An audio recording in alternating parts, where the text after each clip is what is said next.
नमस्कार शिक्षक बंधुओं, इस वीडियो में हम मॉर्निंग सर्कल टाइम के कुछ गतिविधियों के बारे में बारी बारी से बात करेंगे।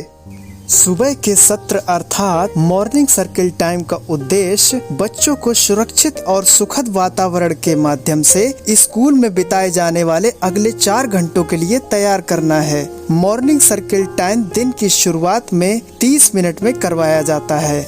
इसमें व्यायाम या पीटी, प्रार्थना, स्वच्छता और कैलेंडर की गतिविधि जिसमें उस दिन के वार और तारीख के बारे में बताया जाता है।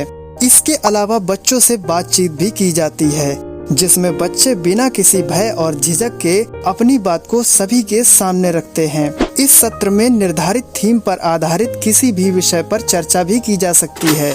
दिन का यह पहला सत्र बच्चों के सामाजिक, भावनात्मक, शारीरिक और भाषा के विकास के लिए बहुत आवश्यक है। अब हम ये देखेंगे कि सुबह के सत्र में कौन कौन सी गतिविधियां करवाई जा सकती हैं। इसमें सबसे पहली गतिविधि होगी स्वागत गतिविधि। बच्चों के स्वागत की गतिविधि शिक्षक बच्चों के आने से पहले स्कूल पर उपस्थित रहते हैं ताकि वे बच्चों का स्वागत कर सकें। शिक्षक के द्वारा बच्चों का स्वागत इसलिए किया जाता है ताकि बच्चों का शिक्षक के साथ जुड़ाव हो सके और बच्चे स्कूल में आना पसंद करें, क्योंकि बच्चे घरेलू वातावरण से पहली बार विद्यालय के अपरिचित माहौल में आते हैं। इसलिए यदि अध्यापक मुस्कुराते हुए हर बच्चे का नाम लेकर उसका अभिवादन करके उसका स्वागत करता है तो शिक्षक द्वारा बच्चों का अभिवादन करने से बच्चे भी अभिवादन करना सीखते हैं। इसके बाद आती है प्रार्थना गतिविधि। सुबह के सत्र के दौरान बच्चों को प्रार्थना करवाई जाती है। प्रार्थना करवाने के दौरान ध्यान रखें कि किसी धर्म विशेष से प्रार्थना न करवाएं। बच्चों की आयु को ध्यान में रखते हुए छोटी छोटी प्रार्थनाएं करवाएं। प्रार्थना के दौरान बच्चों को सहज करें और प्रार्थना में शामिल होने के लिए उन्हें प्रेरित करें। सुबह के सत्र के दौरान भावगीत के माध्यम से बच्चों को शारीरिक विकास के लिए उनसे कुछ व्यायाम या पीटी भी करवा सकते हैं। अगली गतिविधि है स्वच्छता की जांच। सुबह के सत्र के दौरान बच्चों के स्वास्थ्य की जांच की जाती है, क्योंकि स्वस्थ शरीर में ही स्वस्थ मन का निवास होता है। इसलिए सभी बच्चे नियमित रूप से अपने शरीर की साफ सफाई करके विद्यालय आएं। इसके लिए ये आवश्यक है कि स्कूल में आने वाले बच्चों के नियमित रूप से स्वच्छता की जांच की जाए, जैसे कटे हुए साफ बाल और नाखून, दांतों में ब्रश किया जाना, नहा धोकर विद्यालय की साफ पोशाक में आने जैसी अच्छी आदतों को शामिल किया जाए। साथ ही साथ बच्चों को भी इन चीजों की जानकारी दी जाए और स्वच्छता जांच के समय बच्चों को एक दूसरे के नाखून, बाल इत्यादि देखने के लिए प्रोत्साहित करें। इसके बाद अगली गतिविधि आती है मुक्त वार्तालाप। सुबह के सत्र के दौरान बच्चों के साथ वार्तालाप की गतिविधि भी की जाती है। मुक्त वार्तालाप बच्चों के भाषाई विकास के लिए बहुत ही महत्वपूर्ण है। साथ ही सुबह जब बच्चे घर के माहौल से विद्यालय में आते हैं तो उनको अपनी बहुत सी चीजों के बारे में बातचीत करना अच्छा लगता है। वे अपनी बात करने में कक्षा में स्वयं को सुरक्षित महसूस करते हैं। शिक्षक किसी भी विषय को लेकर मुक्त वार्तालाप कर सकते हैं, जैसे कि आप किस साधन से या कैसे विद्यालय में आए हैं, या फिर विद्यालय आते वक्त उन्होंने क्या क्या देखा, या फिर विद्यालय आते समय उनके आसपास कोई अन्य घटना घटी है जो उनको बहुत पसंद हो। इस विषय पर बातचीत कर सकते हैं। शिक्षक बंधुओं, अगली गतिविधि आती है कैलेंडर गतिविधि। सुबह के सत्र के दौरान बच्चों के साथ कैलेंडर की गतिविधि भी की जाती है।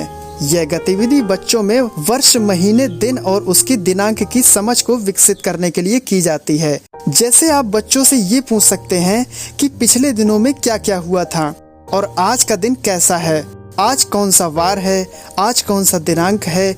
इस विषय पर चर्चा की जाती है। इस गतिविधि को प्रदर्शित करने के लिए शिक्षक एक बच्चे को अपने पास बुलाते हैं और मौसम से संबंधित कार्ड दिखाते हुए ये पूछते हैं कि आज का दिन कैसा है। बच्चे के द्वारा चयन किए गए कार्ड को कैलेंडर में नियत स्थान पर रखवाकर आज का कैलेंडर तैयार करवाया जाता है। कैलेंडर की गतिविधि करवाते समय हर बच्चे से आज कौन सा वार है, कल कौन सा वार था, आने वाले कल में कौन सा वार होगा, ये सब बातों पर चर्चा की जा सकती है। शिक्षक बंधुओं, अगली गतिविधि है उपस्थिति जांच गतिविधि। उपस्थिति जांच गतिविधि के दौरान बच्चों द्वारा उनके नाम की पहचान करवाने का प्रयास भी किया जा सकता है। नाम कार्ड बनाने के लिए एक ही रंग के छोटे छोटे कार्ड को लेकर उस पर कुछ बच्चों के नाम लिखें। इसके बाद उनके नाम लिखे कार्ड को एक जगह पर रख दें और फिर एक बच्चे को बुलाकर उससे उसके नाम का कार्ड उठाने को कहें। शिक्षक पहले ऐसे नाम को चुनने को कहेंगे जिस नाम में कम अक्षर हों और फिर बाद में बढ़ते हुए क्रम में अक्षरों के नाम वाले कार्ड को उठाने को कहेंगे। जैसे नीतू 2 अक्षर का नाम है, फिर सुमन जो कि 3 अक्षर का नाम है और फिर विवेकानंद जो कि 5 अक्षर का नाम है। इससे बच्चे पहले ही समझ जाएंगे कि किस नाम को बोलने में कम समय लग रहा है और किस नाम को बोलने में ज्यादा समय लग रहा है। इससे उनके अंदर कौन सा नाम छोटा है और कौन सा बड़ा, ये समझ विकसित हो जाएगी। लेकिन ये गतिविधि आपको प्रतिदिन करवानी पड़ेगी और प्रतिदिन 5 से 7 बच्चों को लेकर इस गतिविधि को करवाया जा सकता है। शिक्षक बंधुओं, अगली गतिविधि आती है नियम पढ़ना। सुबह के सत्र के दौरान बच्चों को नियम पढ़ने की गतिविधि भी कराई जाती है। इस गतिविधि के लिए अध्यापक अपने हिसाब से जिस बच्चे से जिस व्यवहार की उम्मीद रखते हैं उसके आधार पर कुछ नियम तैयार करते हैं। इन सभी नियमों को स्पष्ट रूप से सरल और सकारात्मक भाषा में बनाना चाहिए, जैसे कि हम अपनी सभी चीजों को एक स्थान पर रखते हैं, हम लोग एक दूसरे के साथ मिलजुल कर खेलते हैं और हम लोग अपनी वस्तुएं एक दूसरे के साथ साझा करते हैं और अपनी बारी का इंतजार करते हैं।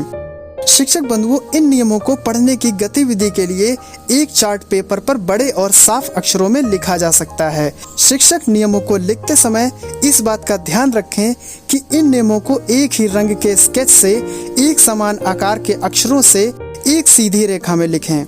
शिक्षक इस बात का ध्यान रखें कि इन नियमों को लिखना और उन्हें बच्चों की दृष्टि में बनाए रखना भी बहुत महत्वपूर्ण है, जिससे बच्चे बेहतर ढंग से ये समझ सकें कि उन्हें किस तरह का व्यवहार करना चाहिए, क्योंकि ये गतिविधि उनके दिमाग पर एक छाप डालती हैं।